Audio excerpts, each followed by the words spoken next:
So there's this ethos in the United States that you might have heard once or twice. The American dream. But do you know what doesn't give a damn about your American dream at the moment? The housing market. The typical American family no longer earns enough to qualify for the average single-family home.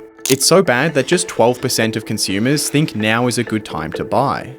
What went wrong that made housing so unaffordable? Well, as it turns out, there's a number of problems, and a lot of them are getting worse. I decided to make this video after I saw this Fortune article. Boomers won the housing market and millennials got screwed. It's a sentiment that's echoed all across social media, to the point where it's basically a big meme now. Boomers selling their house to a millennial for $2 million when they paid $17 and a handful of peanuts for it, while a millennial's best shot at owning a home at the moment is competing in a Mr. Beast video. But is the meme actually true? Well, I really wanted to find out, so let's go through the major housing affordability factors and compare today's market with that faced by a family in 1985 to see who has it worse. I picked 1985 because around that time, the baby boomer generation would have been in their late 20s and early 30s, the age most people consider buying their first home. That is true, but also the actual reason I picked 1985 is because it's the comparison year used in this Wall Street Journal article, which I'm going to refer to a lot in this video. Let's begin with the most obvious factor for housing affordability, the cost of ownership. Pretend for a moment that I'm not a single 26-year-old Australian internet dweller, but instead a young family of 3 looking to buy our first home in Austin, Texas. This house looks pretty nice, it's close enough to where I work, and it has an extra bedroom for when we decide to have a second child. It's listed for $435,000, but how much will it actually cost us? I'll probably have to make a down payment of 20% for the mortgage, that's $87,000. But I'll also have to pay the closing costs that cover the loan underwriting and various fees. This will be around 2 to 5% of the loan value, so upfront in total I need to save over $100,000. Most mortgage lenders will require us to have homeowners insurance to protect the bank if the house is destroyed. In 2023, the average home insurance cost was $2,400 a year, an increase of 20% since 2021. Yikes. There's also going to be annual property taxes, and since this tax is based on the market value of the property, the recent inflation spike has also driven this up. Tax on the average single-family home was $4,100 in 2023, up from $3,300 in 2016. Austin happens to have higher property taxes than the national average, so in my case, I'm looking at almost $8,000 a year. But hey, at least I don't live in Charlotte. Their property taxes rose almost 32% last year. I'll set aside some money for maintenance too. The average cost of home maintenance was $6,600 a year in Q4 of 2023. The loan itself will be a 30-year fixed mortgage with an interest rate of 6.5%, so all in, we're looking at over $3,000 a month plus maintenance costs. I specifically chose this example because it represents the median upfront and ongoing costs of purchasing a single-family home in the US. So how does this compare to our young baby boomer family?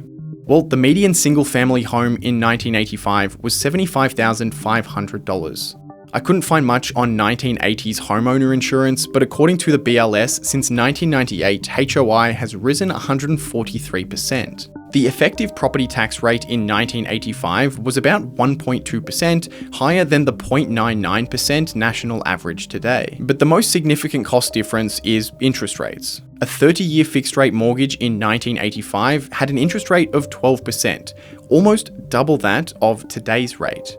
So relative to the value of the home, the cost of ownership was actually more expensive in the 80s than it is today. I can already sense you going down to the comment section to disagree with me, but just before you do, I'm kind of joking when I give that point to the baby boomers. While it is technically true that the cost of ownership relative to the market value of their house has actually gone down over time, what really matters in this conversation of affordability is cost relative to income, and that tells quite a different story, which we will explore right after I thank Morning Brew, the sponsor of today's video. Morning Brew is a free daily newsletter built for busy people and busy professionals. They condense the most important business news into quick, witty stories that make it easy and enjoyable for anyone to stay informed. The newsletter is delivered to your email inbox every morning, and I've personally been using it to look for topics and interesting news stories that I can cover further in videos. Like this story about the cost of single-family home ownership rising 26% since 2020,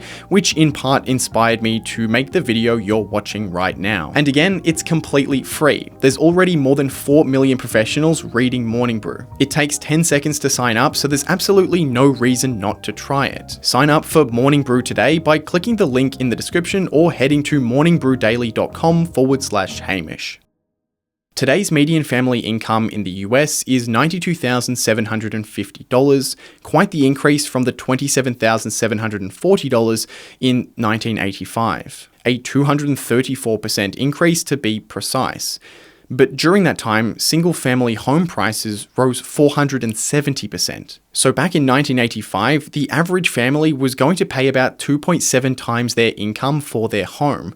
Today, families are paying 4.7 times their household income. With that said, the much higher interest rates in the 80s does actually make the comparison quite interesting. Both in 1985 and today, about 28% of family income would be going towards a mortgage payment. The big difference is actually in the upfront costs.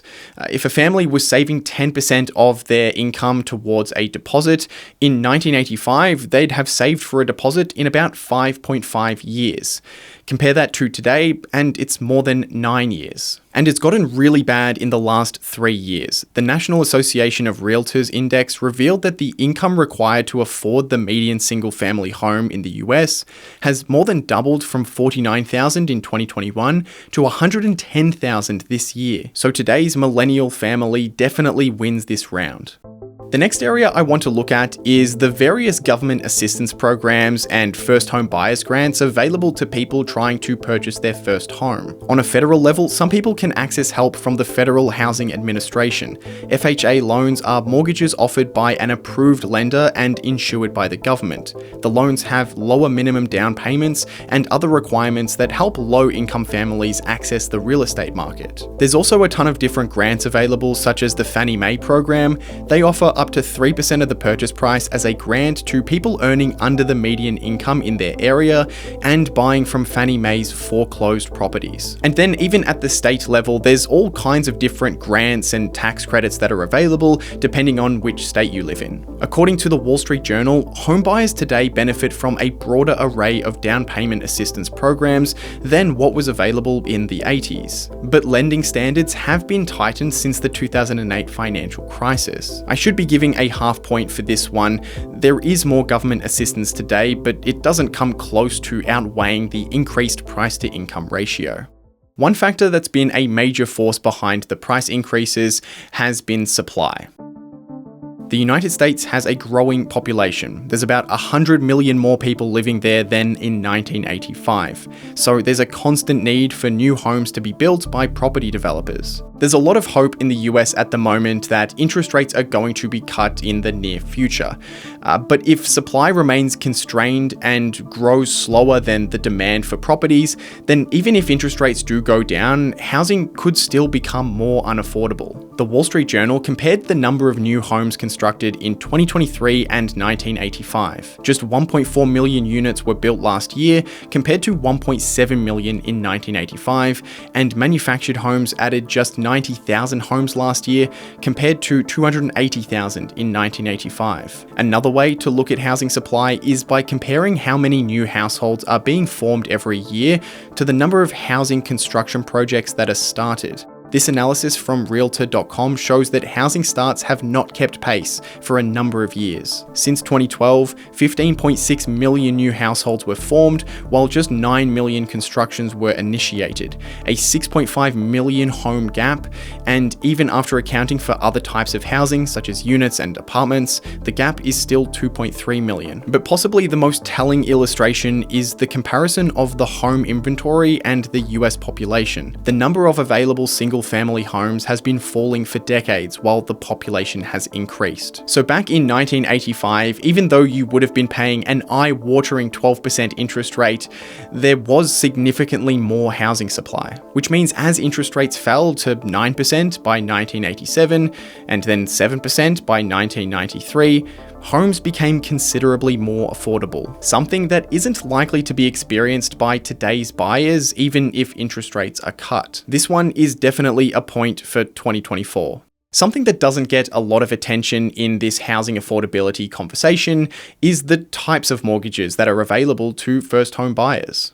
The first is adjustable rate mortgages, where the interest rate on the mortgage isn't fixed for the full 15 or 30-year loan, but instead is fixed for, say, 5 years, after which it changes at the market rate. Here in Australia, we call these variable interest rate loans, and they're also sometimes known as floating rate loans. And in 1985, they were extremely popular. The worst of a decade-long battle with inflation was seemingly coming to an end, so many families opted for adjustable rate loans, which would sooner benefit from further interest rate cuts. If instead you opted for a 30-year fixed mortgage, of course you could then just refinance that as interest rates fell, but there would be considerable closing costs associated with doing that you would need to consider. And at the time anyway, adjustable rate mortgages had lower interest rates than the longer fixed rate mortgages. Half of all conventional single-family mortgages from 1985 had adjustable rates. The picture couldn't be any more different today. In 2024, just 5.6% of mortgages created had adjustable rates. These kinds of mortgages just aren't as popular today, and one of the main reasons for that is because they don't offer a much better interest rate than just fixing the full term. Another type of mortgage that's declined in use is the assumable mortgage. Instead of getting a new 30-year fixed mortgage when you buy a home, you could instead take over the property seller's existing loan. Why on earth would you want to do that? Well, if there's been a sudden spike in interest rates, then if you take out a new mortgage, you get your own mortgage, you're going to be subject to those higher interest rates. Whereas if there's an option for you to just assume and take over the previous owner or the seller's mortgage, then if they created that mortgage or got that mortgage before the interest rate spike, then the rate will be lower than the market rate. Again, these were popular and easy to access in the 80s. So even though interest rates were around 12%, many people who were buying homes around this time were getting mortgages that had much lower interest rates. Today, getting one of these assumable mortgages is fairly impractical. Founder of FHA Pros, Christopher Gardner, said mortgage companies routinely tell their customers it takes months to process the loan. So that last point also goes to the home buyers today, and the final tally makes us the clear winners. Congratulations everyone, we did it. We have the bigger housing affordability problem. Yay. No, but I should of course mention that this scorecard that I created of course is no exact science. I just wanted to visually represent all of the factors discussed in the video to make it easier to follow. But in reality, the only line here that matters for assessing affordability is income, which is where we compared home ownership costs to family income. The other lines are really just derivatives of that core measure. I've spent a good deal of time this year looking at the US and Australian housing markets. Both are facing their own affordability crises with slightly different features. Australia, for example, doesn't even have 15 or 30-year fixed mortgages. Pretty much all of our mortgages are variable interest rate or adjustable interest rates. But there are some similarities. The bulk of the problems are around major cities where populations are booming and supply is naturally constrained around the central districts. And both have weak construction and development in part due to cost increases and bankruptcies after the pandemic. It's not clear at all exactly how we can fix these crises in Australia, but also in the US, but I'd love to hear your thoughts on it down in the comment section below. Here's a link to my Australian housing market video if you haven't seen it yet. Even if you're not living here, I think you'll find it interesting. And consider subscribing for free if you haven't already.